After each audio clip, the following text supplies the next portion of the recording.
Hi, hello, namaste. Welcome back to Needs of Children. We are discussing about 10th standard English medium social science, in that history, chapter number 4, continued part of opposition to British rule in Karnataka. In the previous session, we get the information about Tipu Sultan, Third Anglo-Mysuru War and Fourth Anglo-Mysuru War. So these are the very important concepts we are discussed in the previous session. Let's come to in this session we are going to get the more information about the continued part of opposition to British rule in Karnataka. So after the fourth Anglo-Mysuru War, there will be many rebellions and protests against the British took place in Karnataka. The two after the death of Tipu Sultan, the end of Fourth Anglo-Mysuru War. Some of the rebellions, in that one of the person named called as Dhondia Wagh. These were armed rebellions and took place during the first part of 19th century. Among them, the rebellion led by Dhondia Wagh is an important rebellion. Dhondia was born in a Maratha family of Channagiri. He was called as the Wagh, means the tiger, due to his bravery. He started his career as a cavalry soldier in Hyder Ali's army and grew to the position of military general. He built his own private army and fought along with Tipu Sultan.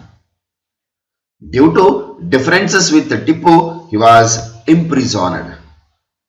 The British released him from the prison after the Fourth Anglo-Mysuru War.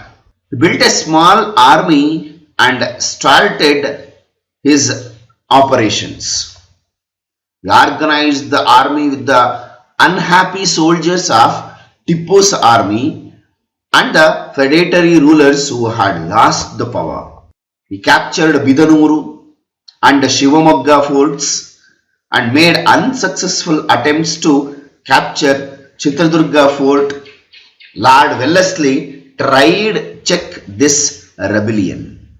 An attack was organized on Shivamogga, Varnadi, Harihara and other places under the control of Dhondia. But Dhondia lost his base. After the capture of Shikaripura, Dhondia ran away towards Gutti, which was under the control of Nizam of Hyderabad. When Nizam's army attacked Gutti, Dhondia had to run towards the regions of Maratha. The Maratha army attacked him and captured most of his horses, camels and arms. So in spite of this, he continued his war. Unhappy Palegars encouraged Dhondia Wagh. The French at the Mahe and Malabar also extended their support to him. The British army followed him the vast area that included Harihara, Chitradurga, Shikaripura, Savanuru, Ranebennuru, Kitturu and Londa. The British who took over the Shirahatti killed many followers of Dhondia Wagh. Finally, the end of Dhondia Wagh, the days came to an end.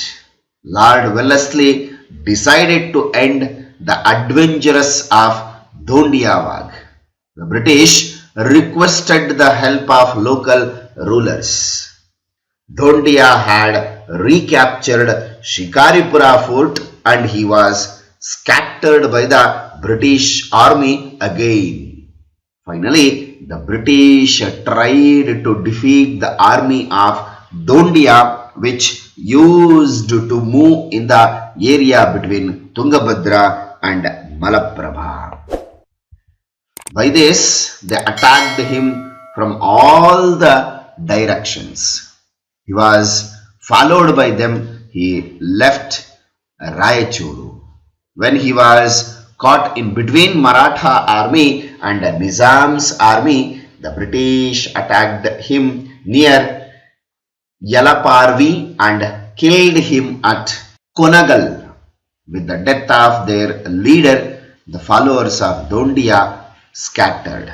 The British captured a large cache of arms and ammunition from the Dondia Wagh.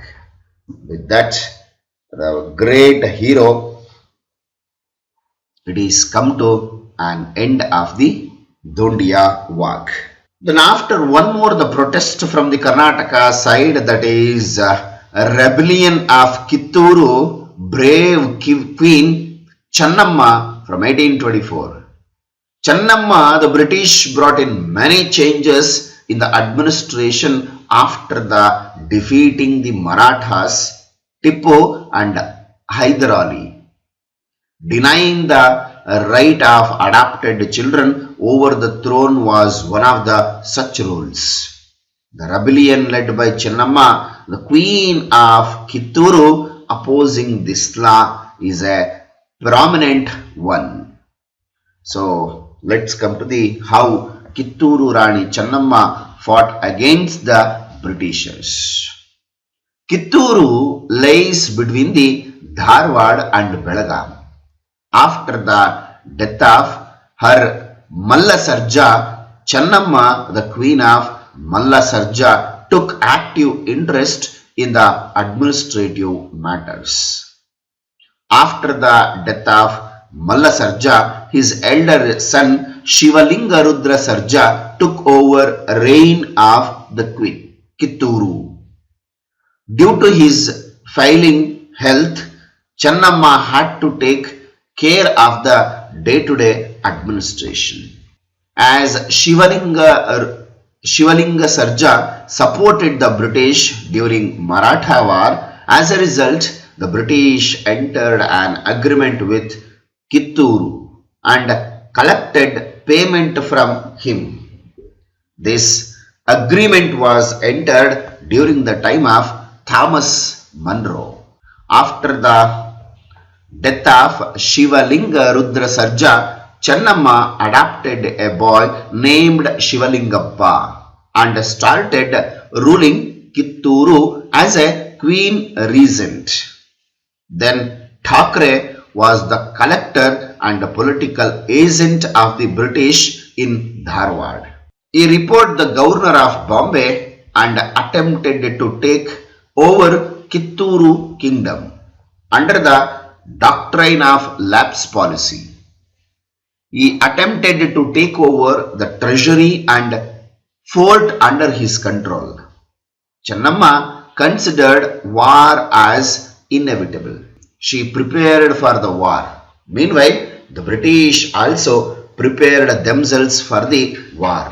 In the battle, Thackeray was shot dead. Many British were taken as the prisoners of war. The British attacked Kitturu again under the leadership of Colonel Deek. The army fought the battle bravely.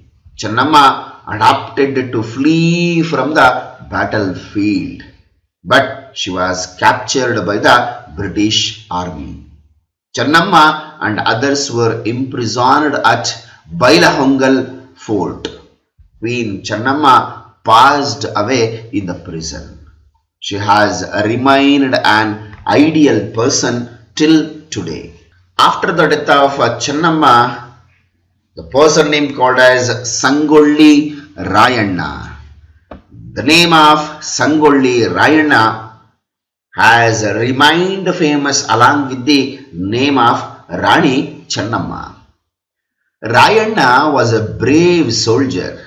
He fought for the independence of Kitturu and felt it was his duty to liberate his motherland. He fought with Rani Channamma and was imprisoned along with her. He was later released by the British.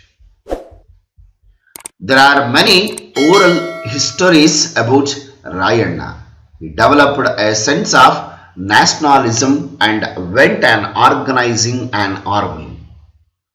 He went on organizing secret meetings at sensitive geographical locations. He aimed at looting the treasury and taluku offices of the British. He had an army of 500 men. He became furious with the villagers who were assisting the British army. The British thought that Rayanna was being instigated by Rani Channamma. Hence, they shifted Channamma to Kusugal prison from Bailahongala. The British devised capture strategy to capture Rayanna. They encouraged Desai, who were opposing Rani Channamma. An Amaldar named Krishna Raya joined hand with them. Thus, Rayanna was cunningly captured and brought down to Dharwad. Many of his soldiers surrendered after his arrest. He was declared as an offender and was hanged till death. Many ballads have kept the life and bravery of Rayanna alive till today. Here is the place where Rayanna was hanged. So that's it about today's session. I hope you have understood till now what we are discussed. In case if you're having any doubts, you can comment in the comment box. I will solve your doubts and I will come back with the next video. Until, keep watching my channel. Thank you. Have a nice day. See you in the next session. Bye bye. Take care.